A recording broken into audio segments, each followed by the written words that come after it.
కానీ సముద్రంలో కలిసే నీటిని మాత్రమే తీసుకెళ్తున్నామని, రెండు రాష్ట్రాలకు న్యాయం చేయాలని ఏపీ సీఎం అంటున్న మాటలను తీవ్రంగా ఖండిస్తున్నామని మాజీ మంత్రి ఎమ్మెల్యే హరీష్ రావు చెప్పుకొచ్చారు. రాష్ట్ర ప్రభుత్వ నిర్లక్ష్యం వల్ల కేంద్ర ప్రభుత్వం రాష్ట్రానికి తీవ్రంగా అన్యాయం చేస్తుందని హరీష్ రావు మండిపడ్డారు. రేవంత్ రెడ్డికి ఢిల్లీని చూస్తే వెన్నులో వణుకు పుడుతుందన్నారు. చంద్రబాబుపై ఉన్న గురుదక్షిణ వల్ల రాష్ట్రానికి అన్యాయం జరుగుతుందన్నారు.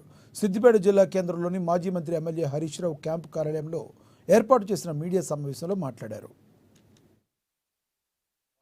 నేను కాళేశ్వరం ప్రాజెక్టును వ్యతిరేకించలేదని, సముద్రంలో కలిసే నీళ్లు తీసుకువెళ్తున్నానని, తెలంగాణ ఆంధ్రప్రదేశ్ తనకు రెండు కళ్ళ లాంటివని, రెండు రాష్ట్రాలకు సమన్యాయం జరగాలని నేను కోరుకుంటున్నానని నిన్న ఆంధ్రప్రదేశ్లో వారు మాట్లాడారు.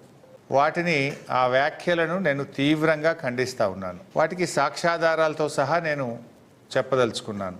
రాష్ట్రంలో అధికారంలో ఉన్న కాంగ్రెస్ ప్రభుత్వం చేతగాంతనం వల్ల, రాష్ట్ర ప్రభుత్వ నిర్లక్ష్యం వల్ల, కేంద్రంలో అధికారంలో ఉన్న బీజేపీ పక్షపాత ధోరణి వల్ల ఇవాళ తెలంగాణ రాష్ట్రానికి తీవ్రమైన నష్టం జరుగుతూ ఉంది.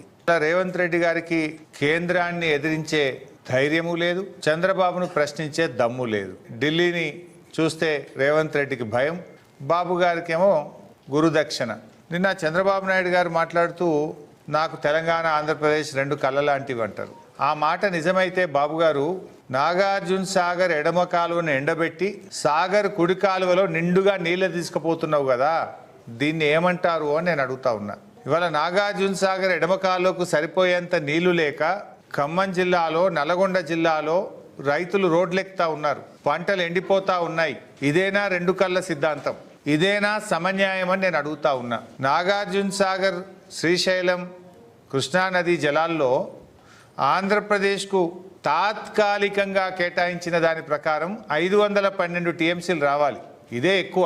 కానీ మీరు 657 టీఎంసీలు వాడారు, ఇది 4-5 రోజుల కింద లెక్క. తెలంగాణకు 343 టీఎంసీలు రావాలి, కానీ తెలంగాణ